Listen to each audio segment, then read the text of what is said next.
Hello, welcome to the Yarn and Yarns YouTube channel. My name is Angela and all of the places you can find me should be linked in the description box below this video.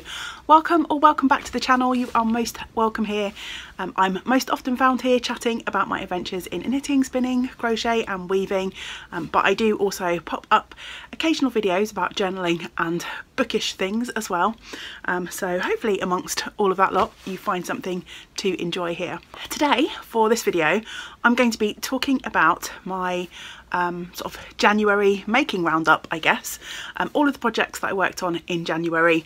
As I haven't been doing my sort of weekly sit down and update you on my progress, I thought I could just sit down now and encompass everything from the month in one video.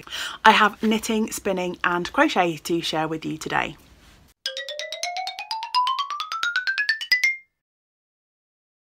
Let's start with spinning.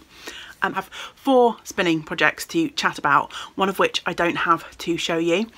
You may have watched my 2020 spinning goals video. I'll pop a link up on the screen if you haven't seen it and you'd like to check it out. But I have set myself up a little cart. It's next to me. Let me swing you around slowly. I've plenty of braids in my fibre stash that I'd like to spin through this year. And I have picked off one braid from that stack. It is by Attic Spin Dye, a 100% superwash merino fibre in their Foxy colourway. I'll pop in a little video clip of what the braid looks like here. And I've started spinning that up on my e-spinner, but I'm part way through that spin and I didn't want to take the bobbin off the spinner because it's all set up spinning nicely. I do have plans to upload a separate vlog detailing that spin from beginning to end, so that will be coming up soon anyway, but I'll certainly be sure to show you the finished yarn once it is done. The second thing that I've been working on this month, it wasn't actually in my spinnings plan video, but if you've followed me for a while, you know that last year my dear friend Charlie of the Yarn Ambassador channel here on YouTube, I'll pop a link below, and also the purveyor of Charlie Button Yarns, sent me a fleece last summer. I expressed an interest in trying to prep some fibre and spin some yarn from a raw fleece, and Charlie very kindly sent me a fleece of a Jacob Ryland cross sheep, and I spent a lot of time last summer washing that, carding it up into rolags, and since then I've been working on and off spinning through that fleece. And it took a little break at the end of last year. My spinning wheel got banished up here into the craft attic over the Christmas period, but in January I picked it back up again, and my goal is to try and actually finish this spin by the end of February, and I think I'm well on the way to doing that. And through January I managed to finish one more bobbin of that fleece spin. Fairly inconsistent spin. I think that's mostly down to my fibre prepping skills and my ability to recognise what parts of the fleece maybe should have been discarded versus what's the good stuff to keep. But I am thoroughly enjoying working on this spin and practising my long draw. I did in fact come up to do a bit of spinning before I settled into making this video, but my spinning wheel I'm looking over there is over there next to my chair, and someone else has hijacked my spinning spot. So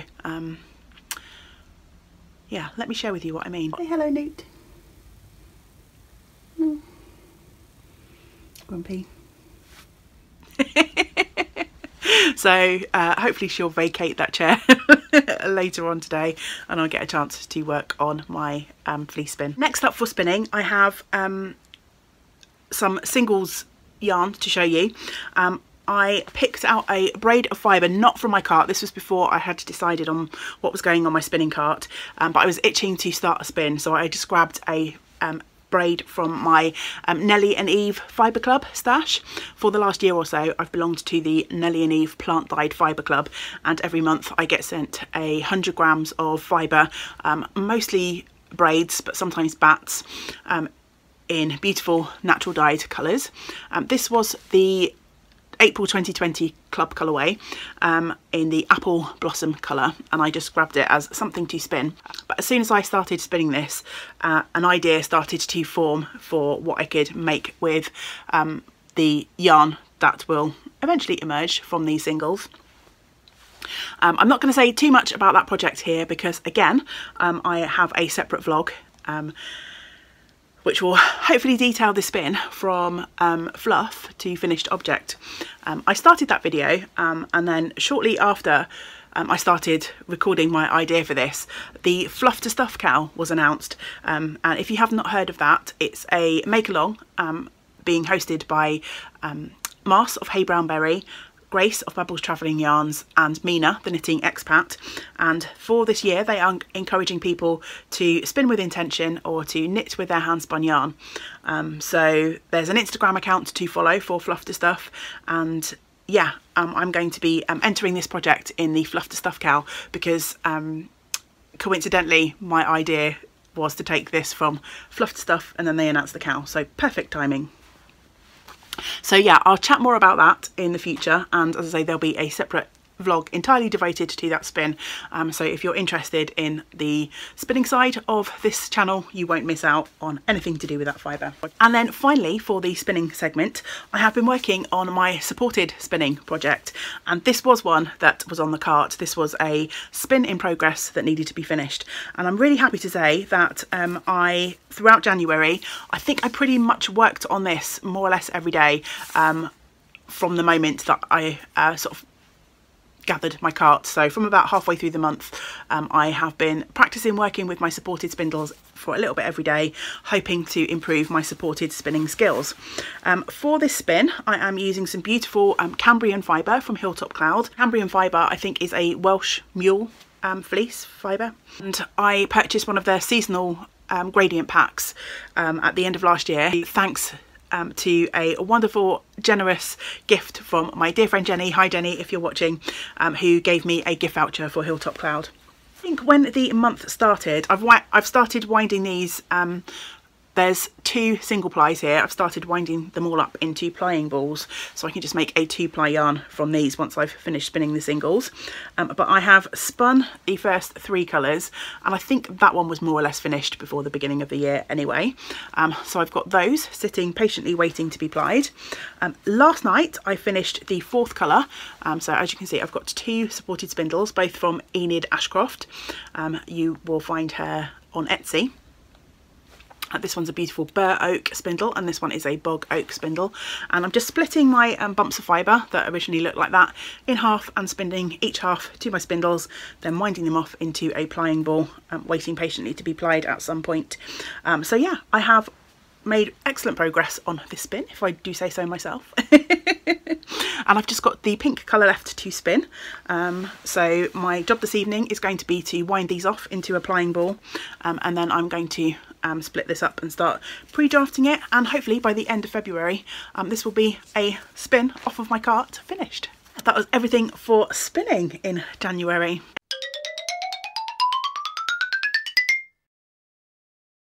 Next on to crochet. The only crochet project that I worked on in January was my granny stripe blanket. This was a project that you may have seen a lot of during my advent videos. I was using the mini skeins that I got in my Friends Swap advent to add to my blanket. Throughout December I crocheted 24, well, here we go. I crocheted 22 mini skeins into this blanket project. I thought I had crocheted all of my minis into the blanket, and then when I went to do my sort of wrap up advent video for this project, I realised that I still had 2 mini skeins left to crochet in. So I added those in, and then I was back in the mood for this project again. So I ended up crocheting in some mini skeins that I received in a wonderful package from my dear friend Erin. Hi Erin, if you're watching. And I was just about to pack this away, and I was rattling around up here in my craft attic, and I came across a magic knot ball that I'd already made last year at some point. I'd obviously been around this room gathering up lots of minis leftovers, and I'd wound it up into a magic knot ball. So yeah, I decided to keep on keeping on with this blanket. So let me find this other side. It's quite a big blanket. I'm making it wide enough for a double bed. This marker here shows where it was when I picked up in December, and let me try and figure out roughly where my December mini skeins end. It was around here somewhere, this red colour, maybe. And so roughly speaking, this is the progress that I made throughout January, which doesn't seem a lot, but when you look at how wide this blanket is, it's still many hours work. I'm not the fastest crocheter. I put this on the bed the other day, and I think there's still a good 6+ inches before this project gets to the length that I want it to be. So I'm not sure whether I'm going to carry this on throughout February. I may carry on to the end of this knot ball and see where I get to, or I may just put it away now and get it back out next autumn, winter time. I haven't decided yet. Haven't decided.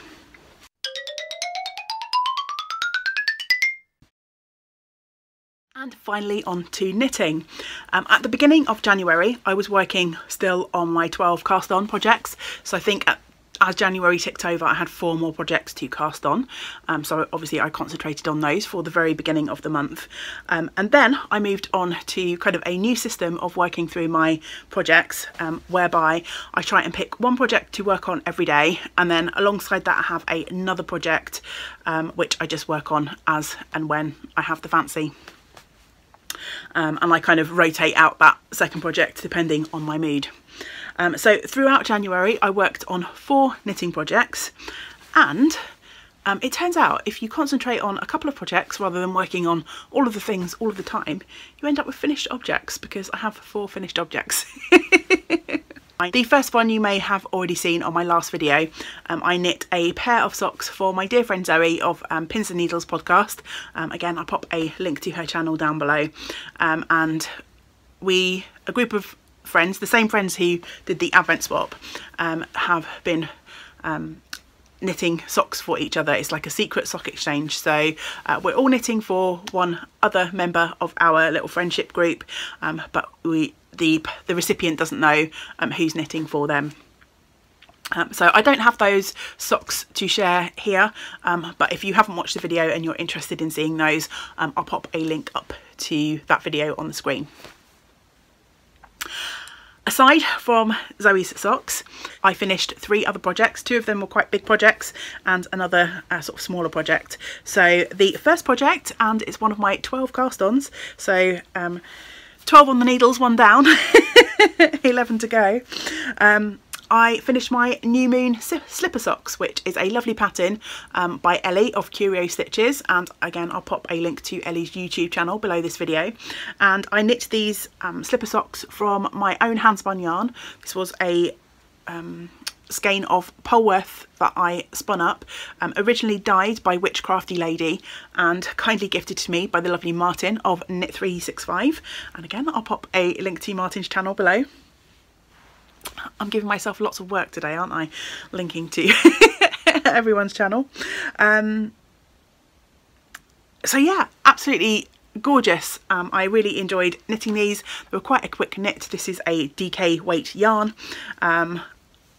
Really cozy and warm. I've worn these once, and now I've shown them off here, I will definitely be wearing them a little bit more. If I were to knit this pattern again, this pattern comes in 4 sizes. If I were to knit it again, I knit the 2nd size.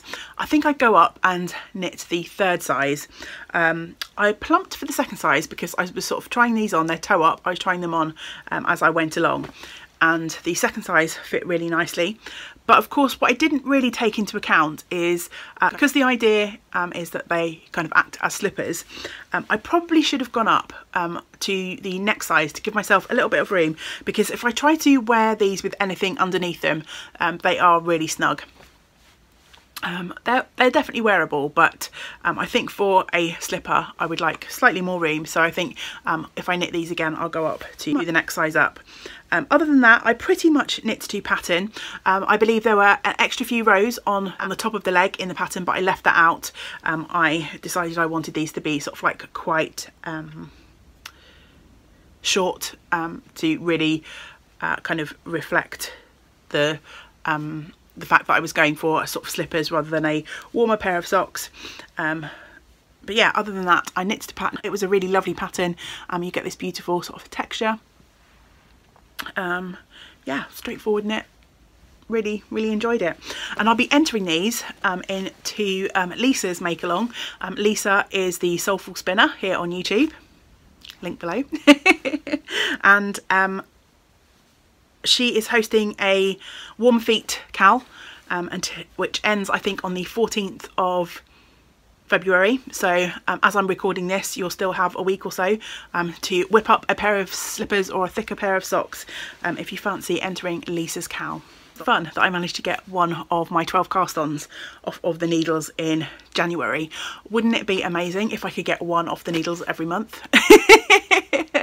I'm pretty confident that that won't happen, just because I have several garment size projects, and there's no way I knit a me size garment in a month. So yeah, probably not going to happen, but we shall see. We shall see. Something to aim for. Two more projects to share with you, and these are two big ones, and it's going to be quite difficult for me to show them off in their full glory here as I'm sort of sat squashed up against the wall, and I'm really struggling to get good light to take pictures of larger projects. The room that I'm sat in now, my attic room, is great for lighting, but it's not great in terms of space for photography because it's got sloping ceilings. I can only sort of stand up straight down the middle of the room, and I've got sort of boxes and sort of storage all around in every conceivable space, so it's really hard to kind of set up a nice area to take photos. But that might be something I work on over the coming months, because even in the depths of winter, this room is usually pretty light and bright. So if I could set up a corner as a sort of little photography studio, that would be great. But yeah, I'd have to do some rejigging, rearranging and tidying up. So something for Angela to note for the future. Anyway, habitation throw. And this was one of my Advent project cast-ons. I was so kindly and generously gifted one of Fiona Flourish Fibres Advent calendars. This was her Advent calendar from 2019, and I saved it till December 2020 and started opening a package every day. Again, you may have seen my little Advent series on this project. It's now cast off and it has been blocked. And I just love this so much. It's a pattern by Helen, Curious Handmade, and I ended up using just over the 240 grams that were in my Advent calendar because the pattern recommends that you increase until you've used about 45% of your yarn. I ended up just using just over 50%, I think, of my yarn before I started my decreases. So in the end, I finished off my blanket with 2 mini skeins that were dyed by Tracy of Handmade Over Yonder, and I had these already in my stash, and it just so happened that these colours blended in beautifully with the sort of last few mini skeins that were in Fee's Advent. The end of the throw starts with grey, and we have some sort of pastel-y colours and also some pops of sort of bright. And then as we reach the halfway point, we start to mute out into some lovely greens, browns, yellows, oranges. Yeah, so I just adore this project. It seemed quite small when it came off of the needles, but of course it's garter and eyelet, so it really stretched out after a bit of a soak. And my blanket ended up being, I think I did measure it, it's something like 120 or 130 centimetres across, and it's square. So yeah, I'm absolutely thrilled with this, and this will be my on the sofa blanket when I need to snuggle up and have some extra warmth. This one is for me. Let me see if I can claim this for myself rather than it being stolen by the cat. And then finally, my final finished object for January is a huge one. Finished my Aquamiri cardigan, which is an amazing pattern by the lovely Sylvia, who is with Cherries on Top too over on Instagram. And Sylvia very kindly gave me early access to this pattern. The pattern was released in December, and I think I got it at the end of October.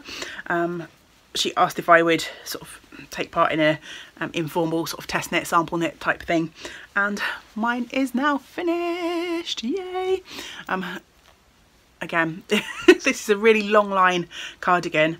I'll pop a little video in here. It's not showing this project off to its best because yeah, it's just really hard. The length of this project and the crazy winter light has just made it really difficult for me to get any decent pictures of the whole thing. So I decided to try my best to show you how this lovely Aquamiri cardigan fits. I'm struggling to find a good sort of space to show this to you where I could stand back and show it to you to its full, but I decided I'd just do my best, and I thought you would probably rather just enjoy seeing it on rather than it not being the perfect shot, rather than not seeing it at all.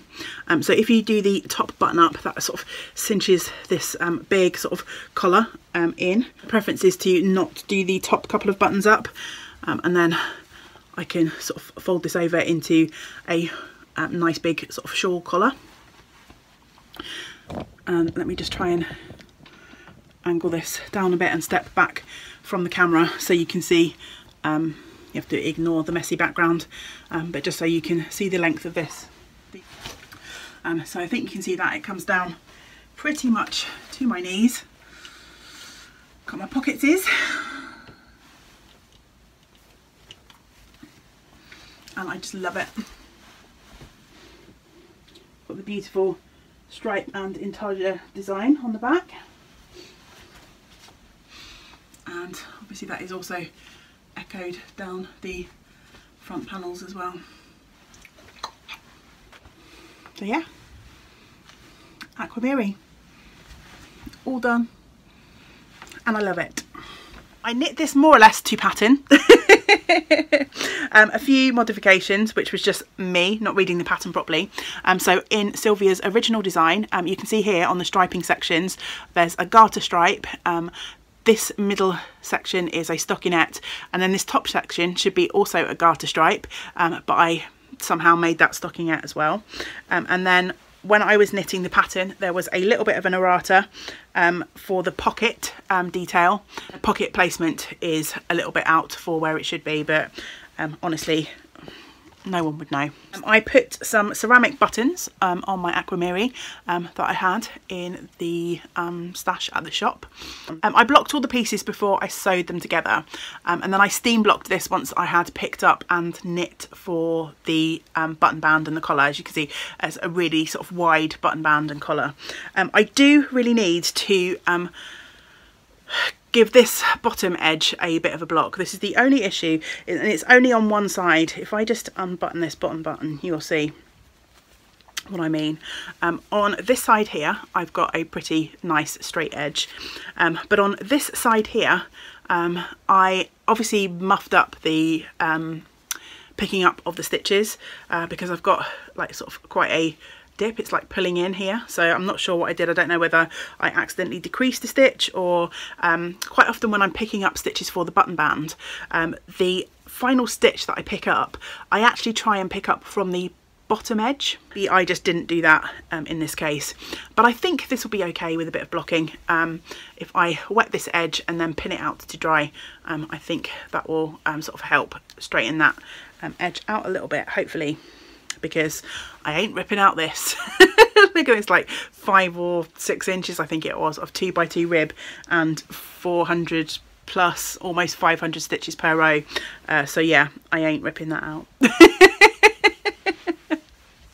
If I can't block it into straightness, it will destined to be wonky forevermore. I used what did I use?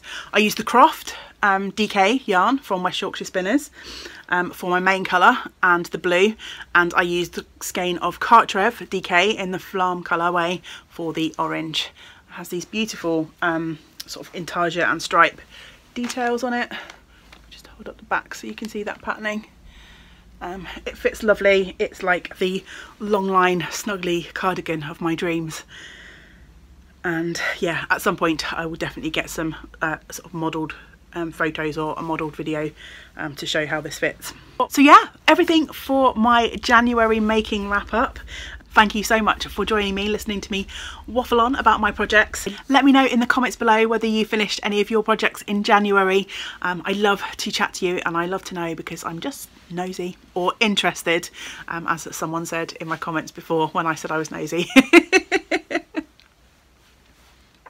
I'm thinking about popping up a video soon chatting about my February making plans, so I hope you will come back for that. Also coming up on the channel, I've already recorded a video talking about the books that I read in January, and I'm planning on doing another journal with me video and maybe a journal flip through for my journal in January. So there'll be plenty of stuff coming up soon here on the channel. So I hope you will join me for the next video. But until we get to spend time together again, I hope you get to do some of the things that you enjoy. Great big woolly hugs to you all. Bye for now.